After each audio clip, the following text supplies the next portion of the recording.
Halo, apa kabar pemirsa? Bertemu lagi bersama saya Rizky Hawadi dalam Warta Parlamentaria. Kami sudah menyiapkan beragam informasi seputar kinerja dan kegiatan anggota DPR RI. Inilah Warta Parlamentaria selengkapnya.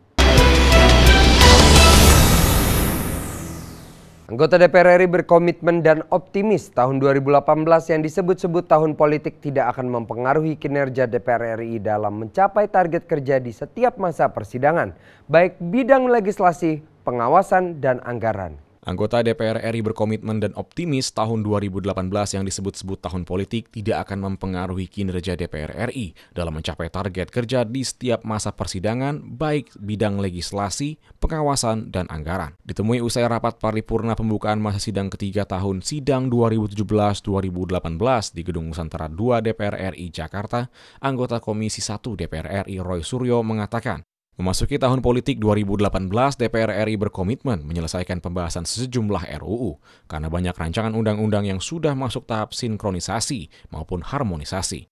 Di sisi lain, DPR RI meminta pemerintah juga konsisten untuk merealisasikan anggaran sesuai peruntukannya, terutama anggaran yang dapat menstimulus konsumsi masyarakat lebih baik dari tahun 2017. Target yang tadi disampaikan cukup banyak dan menurut saya tidak mengatakan idealis, tetapi harus dibuat serealistis mungkin.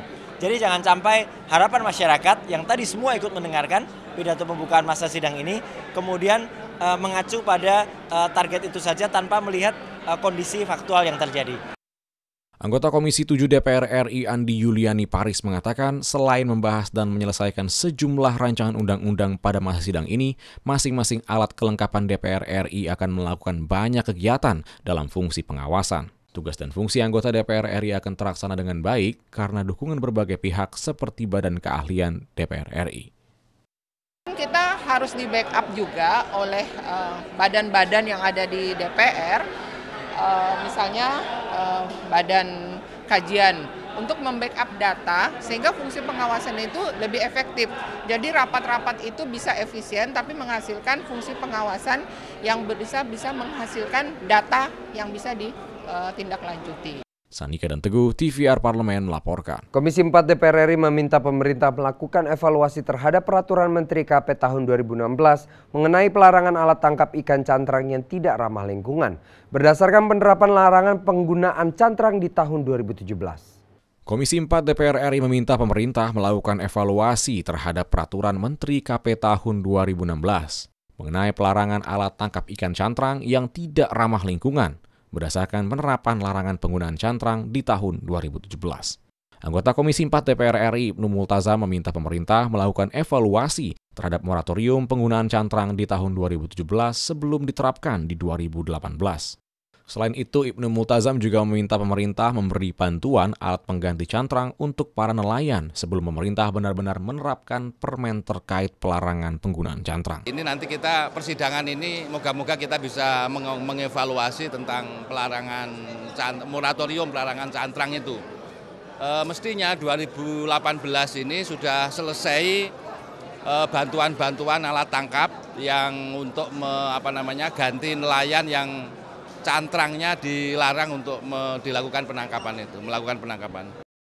Sementara itu, anggota Komisi 4 DPR RI Firman Subagio mendesak pemerintah bertanggung jawab dalam menyediakan alat tangkap ikan pengganti alat cantrang untuk para nelayan. Menurut Firman, sebagai konsekuensi dari regulasi yang dikeluarkan pemerintah, sehingga pemerintah perlu bertanggung jawab atas pemenuhan pergantian alat tangkap ikan pengganti cantrang.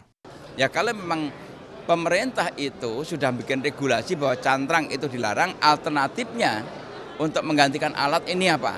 Nah, ini harus segera dikondisikan.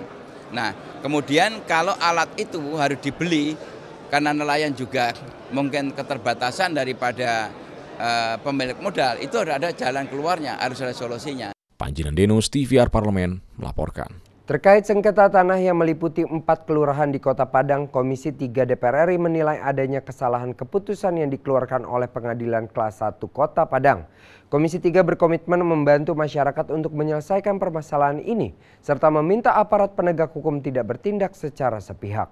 Terkait sengketa objek tanah yang meliputi 4 kelurahan di Kota Padang, Komisi 3 DPR RI menilai ada kesalahan keputusan yang dikeluarkan Pengadilan Negeri Kelas 1 Kota Padang yang berdampak pada konflik berkelanjutan, bahkan memicu kerusuhan. Ditemui usai rapat dengar pendapat umum dengan perwakilan Pemkot Padang, Sumatera Barat di Gedung Nusantara 2 DPR RI Jakarta, anggota Komisi 3 DPR RI Muhammad Syafi'i menilai keputusan Pengadilan Negeri Kelas 1 Kota Padang tidak sesuai tuntutan ahli waris sebelumnya, di mana pengadilan justru memutuskan lahan yang berbeda yang merugikan 80.000 kepala keluarga. Hal ini juga menunjukkan penegakan hukum di Indonesia belum berpihak pada rakyat dan mengesankan pemilik modal akan selalu menang. Komisi 3 DPR RI berkomitmen membantu masyarakat menyelesaikan masalah ini serta meminta aparat penegak hukum tidak bertindak sepihak. Makanya Pemko Padang ingin agar Komisi 3 membantu supaya mendudukkan persoalan itu pada lahan yang sesungguhnya. Karena lahan yang sekarang harus dimintakan dieksekusi itu bukan menjadi lahan yang sebenarnya menjadi objek tuntutan dari pihak ahli waris sebelumnya. Kita sudah mendengar itu semua dan insya Allah ini akan kita tindak lanjuti. Sementara itu, anggota Komisi 3 DPR RI Tifatul Sembiring meminta aparat kepolisian tidak ikut campur karena dapat memicu konflik dan kerusuhan yang besar oleh masyarakat. Dari kasus sengketa tanah terjadi di Indonesia, lebih banyak merugikan masyarakat kecil karena tidak mampu membiayai perkara di pengadilan. Yang kita lakukan sebagai Komisi 3, aparat jangan ikut campur begitu ya, karena lahan ini dihuni oleh kurang lebih 80.000 orang masyarakat. Hilman dan Rizky, TVR Parlemen melaporkan. Jangan kemana-mana pemirsa karena kami masih memiliki banyak informasi lain dalam Warta Parlementaria. Di antaranya datang dari DPR RI yang mengevaluasi kebijakan bebas visa setelah jeda berikut.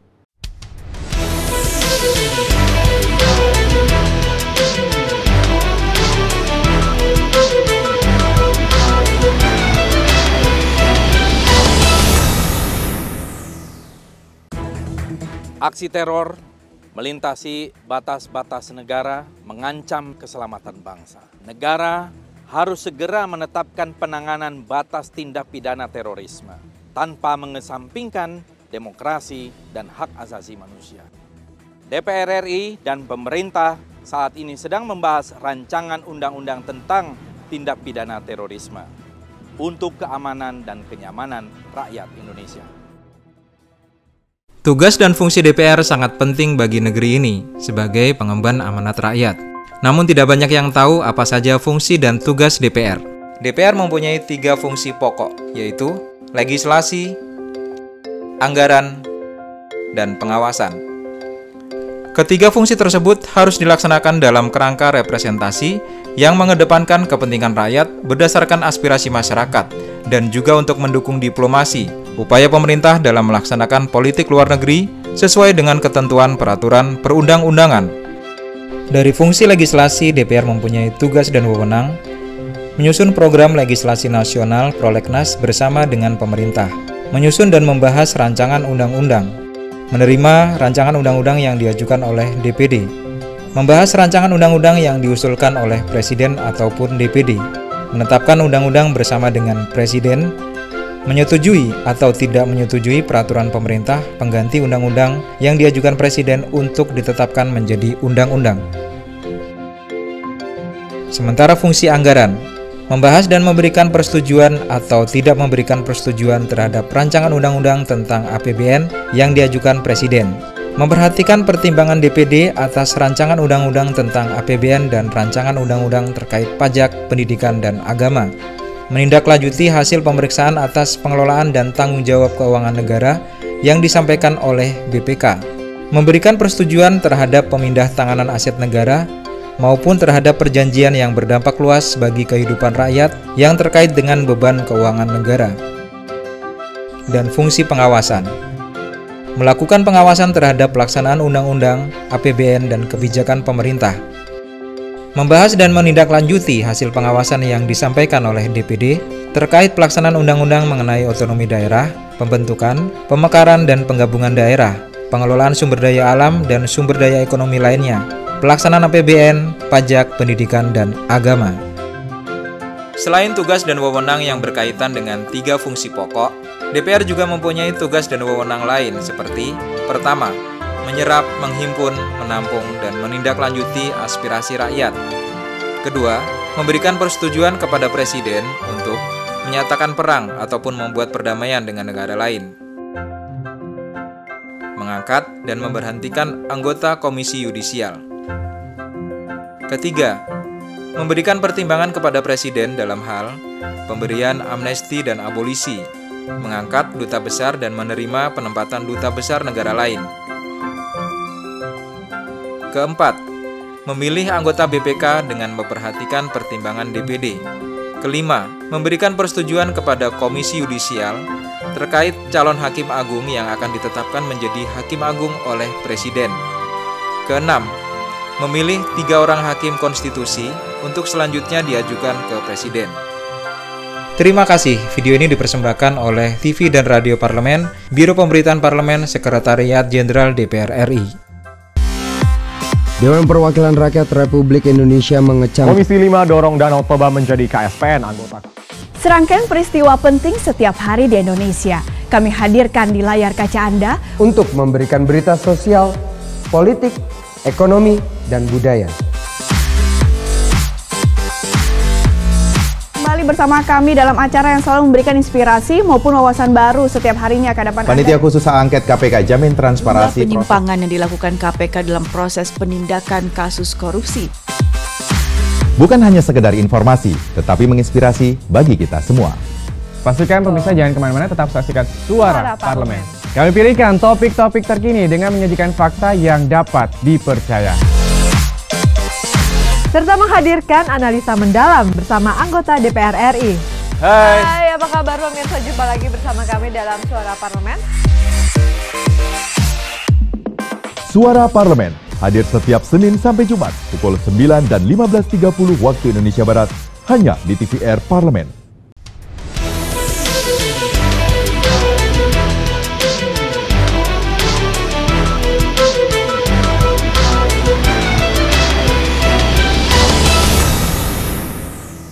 Komisi 10 DPR RI meminta pemerintah fokus untuk meningkatkan fasilitas dan akses pendukung sektor pariwisata dan mewaspadai potensi penyelundupan narkoba dari kebijakan bebas visa. Menanggapi kebijakan bebas visa yang saat ini dicanangkan pemerintah, anggota Komisi 10 DPR RI Muslim mengatakan pada dasarnya tujuan dari kebijakan bebas visa adalah untuk meningkatkan jumlah turis yang berkunjung ke Indonesia. Namun sejauh ini kebijakan tersebut belum memberikan pengaruh yang signifikan terhadap sektor pariwisata. Muslim meminta pemerintah untuk mengevaluasi kembali kebijakan tersebut dan lebih selektif dalam memilih negara yang memperoleh kebijakan bebas visa dengan mempertimbangkan dampak yang akan ditimbulkan, yaitu potensi penyelundupan narkoba, perannya terhadap perekonomian, dan kesejahteraan masyarakat Indonesia. Kita juga kadang-kadang diperlakukan nggak fair juga, ya kan? Artinya begitu kita memudahkan mereka, sebaliknya juga kita tidak memudahkan. Tentu kalau kita mau bicara jujur hari ini, efeknya memang belum dirasakan manfaat secara signifikan berkaitan dengan bebas visa. Hal berbeda disampaikan anggota Komisi 10 DPR RI Mai Esti Wijayanti. Menurutnya, berdasarkan data yang disampaikan Kementerian Pariwisata menunjukkan adanya peningkatan yang cukup signifikan terhadap kunjungan wisatawan dari luar negeri. Namun Esti meminta pemerintah untuk mengkaji kembali negara mana saja yang menguntungkan Indonesia pasca ditetapkannya kebijakan tersebut. Nah, kita harapannya kan orang datang ke sini, berkunjung ke sini itu punya kesan yang indah, seperti slogan Sabta Pesona. Ramah, indah, rapi, tertib, aman, penuh kenangan, dan yang lain sebagainya begitu. Nah, kita harapannya kan begitu. Tapi bagaimana orang akan mengenang yang bagus ketika masyarakatnya tidak disiapkan sehingga tidak peduli terhadap lingkungannya, infrastruktur tidak disiapkan dengan baik, dan yang lain sebagainya. Saya kira itu PR kita bersama. Helmi Darmawan dan Sanjaya, TVR Parlemen melaporkan. Anggota DPR RI berharap budaya malu sebagai identitas bangsa Indonesia yang telah memudar dapat kembali dibudayakan. Dengan ini diharapkan dapat menurunkan niat masyarakat dalam menyebarkan konten hoax. Anggota DPR RI berharap budaya malu sebagai identitas bangsa Indonesia yang telah memudar dapat kembali dibudayakan. Dengan ini diharapkan dapat menurunkan niat masyarakat dalam menyebarkan konten hoax. Anggota Komisi 1 DPR RI Nur Hayati Ali Assegaf menjelaskan budaya malu dan gotong royong jika kembali digalakan, maka seluruh lapisan masyarakat dapat hidup berdampingan dengan harmonis. Menurutnya, ini sangat berkaitan dengan kesantunan dalam kehidupan sehari-hari bangsa Indonesia. Nur Hayati berharap memasuki tahun politik saat ini segala bentuk keberagaman dapat diakomodasi serta dipadu dengan budaya malu sehingga penyebaran berita hoax dapat dikurangi. Kalau kita kembali ke budaya malu, ya, orang mau melempar hoax malu kalau ketahuan, gitu kan, siapa yang hoax. Korupsi, malu. Mau korupsi, aduh malu gitu kan. Nanti bagaimana dengan keluarga saya? Bagaimana dengan anak cucu saya? Sementara itu berkaitan dengan Badan Sandi dan Cyber Nasional yang baru dibentuk, Nur Hayati berharap BSSN dapat bekerja dengan baik serta mampu mengakomodasi semua kelompok. Selain itu, BSSN juga diharapkan mampu menjaga kesuksesan Pilkada serentak 2018 sehingga demokrasi Indonesia bisa menjadi panutan dunia. Kita harus berpihak kepada semua.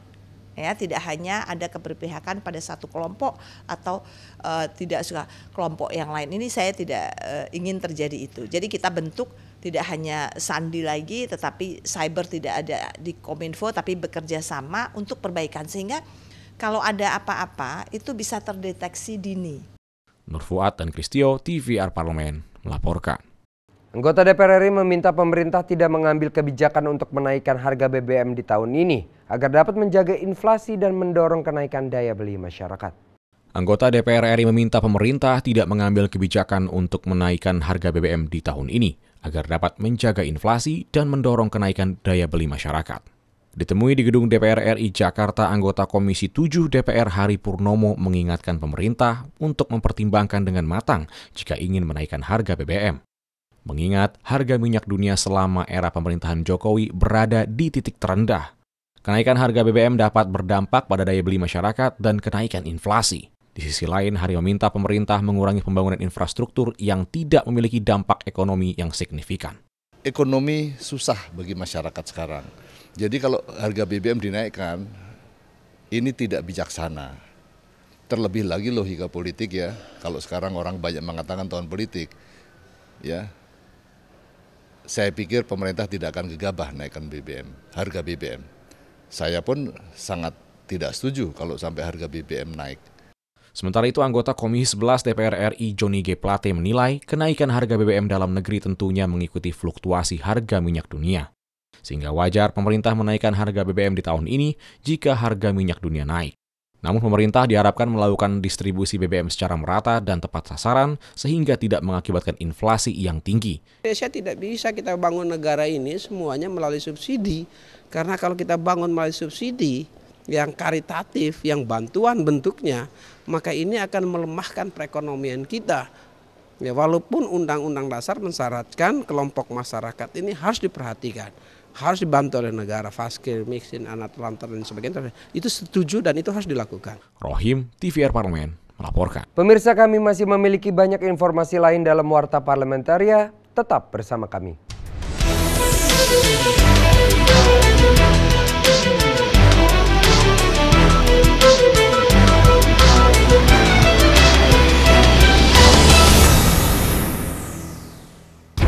Dampak alkohol bagi kehidupan kita, bagi tubuh kita, dan juga bagi kehidupan sosial juga tidak baik.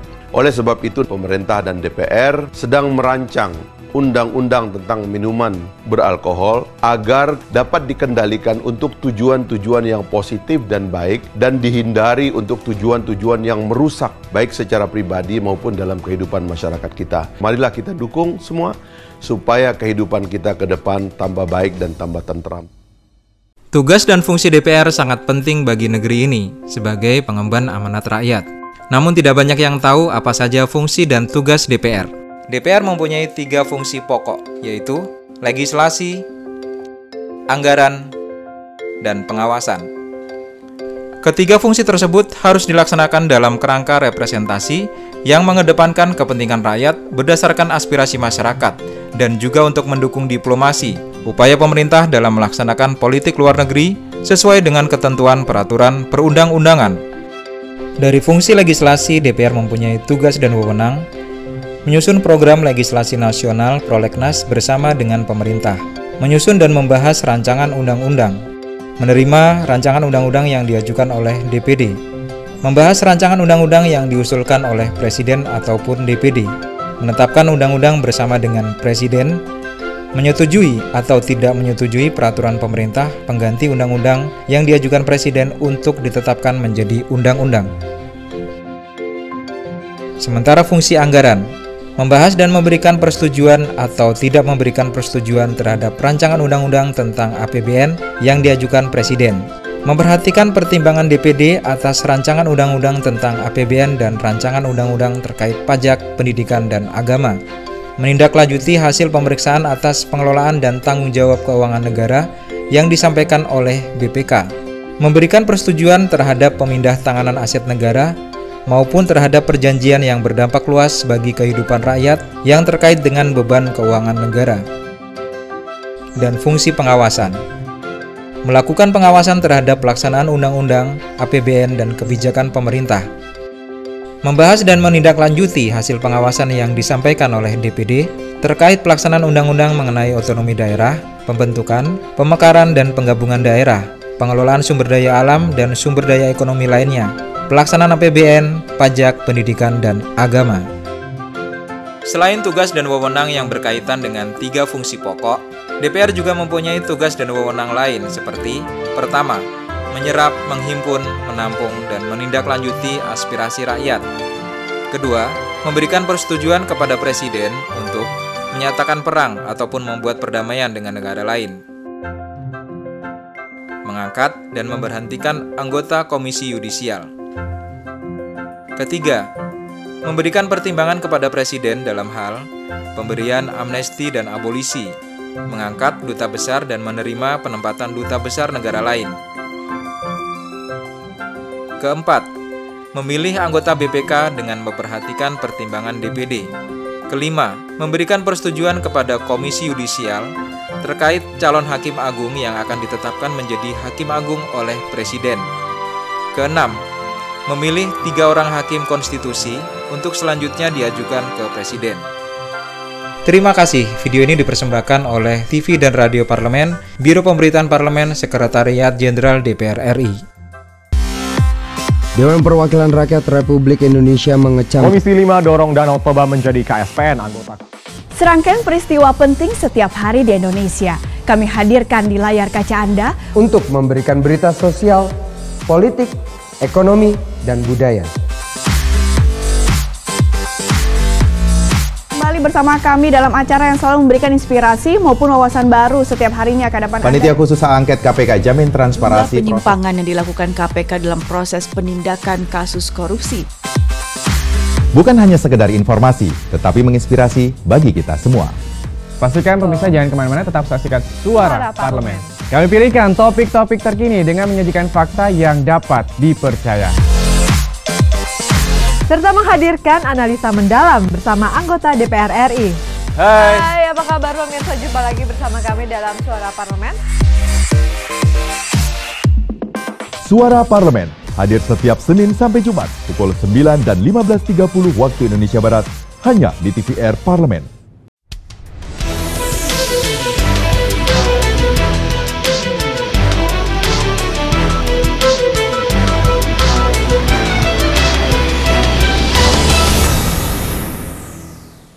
Komisi 11 DPR RI tegaskan mata uang tidak hanya berfungsi sebagai alat transaksi perdagangan dan stabilitas ekonomi, namun mata uang adalah identitas dan simbol kedaulatan negara yang wajib dipertahankan. Komisi 5 DPR RI tegaskan mata uang tidak hanya berfungsi sebagai alat transaksi perdagangan dan stabilitas ekonomi, namun mata uang adalah identitas dan simbol kedaulatan negara yang wajib dipertahankan. Anggota Komisi 11 DPR RI Eva Kusuma Sundari mengemukakan masalah jumlah peredaran uang asing yang beredar di Indonesia sebagai transaksi pembayaran harus diselesaikan secara tuntas oleh Bank Indonesia karena dapat mengganggu nilai tukar rupiah dan pertumbuhan perekonomian. Lebih lanjut, Eva Kusuma meminta Bank Indonesia untuk melakukan investigasi dan klarifikasi tentang penggunaan mata uang asing di berbagai daerah di Indonesia. Kalau masalah kedaulatan, lihat skalanya ya, sepanjang itu tidak digunakan masif, itu artinya kedaulatan masih di kita. Karena kedaulatan itu kan sesuatu yang sifatnya strategis ya, tapi kalau masih praktis-praktis saya pikir tidak mengganggu kedaulatan. Dan itu wajar, karena berlangsung di semua perbatasan. Di sisi lain, anggota Komisi 11 DPR RI Refrizal menegaskan segala investasi yang masuk ke Indonesia dalam mata uang harus berbentuk rupiah, serta tenaga kerja asing yang bekerja di berbagai perusahaan di Indonesia wajib menggunakan uang rupiah sebagai transaksi pembayaran. Investasi apapun yang datang ke Indonesia harus jadi dalam rupiah. Yang beredar di dalam negeri kita harus sesuai dengan undang-undang kita. Salah satu untuk kedaulatan negara kita harus uang itu adalah rupiah, tidak boleh uang lain.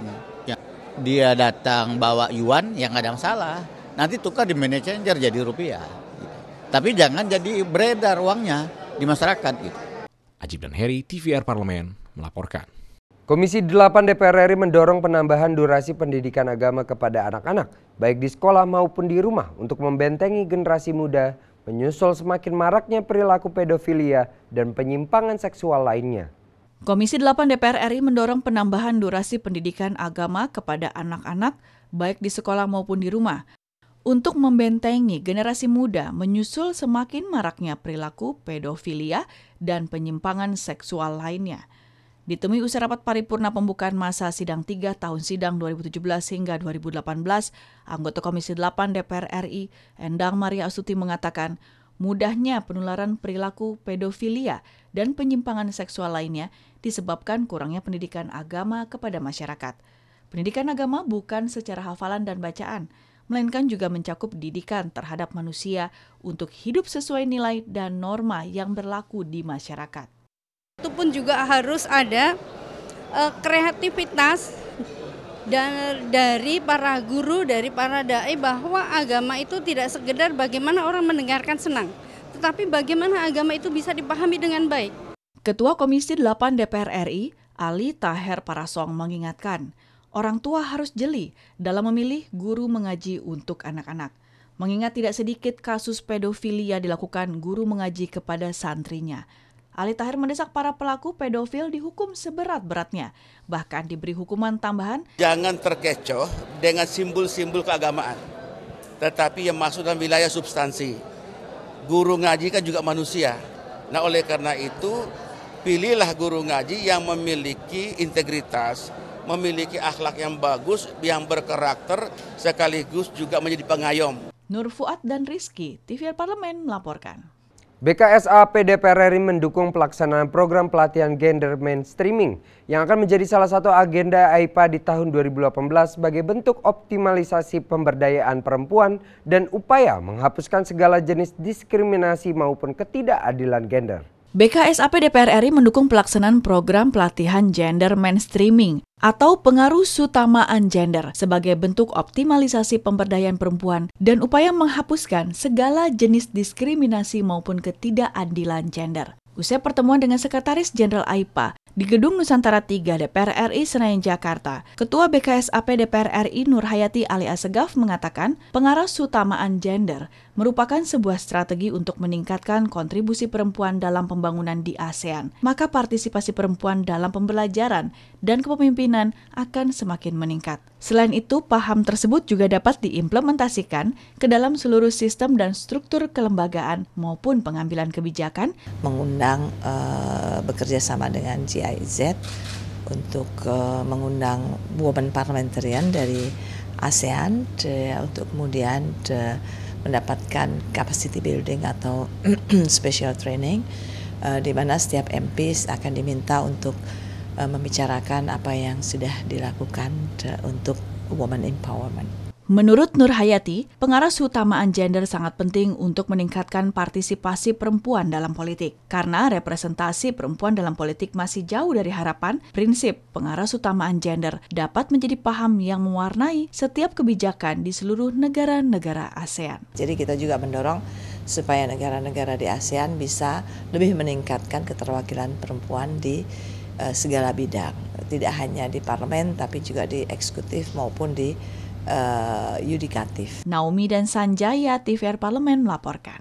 Demikianlah beragam informasi seputar aktivitas DPR RI yang sudah kami susun dalam Warta Parlementaria. Saya Rizky Hawadi beserta kerabat kerja yang bertugas undur diri. Terima kasih atas perhatian Anda. Wassalam.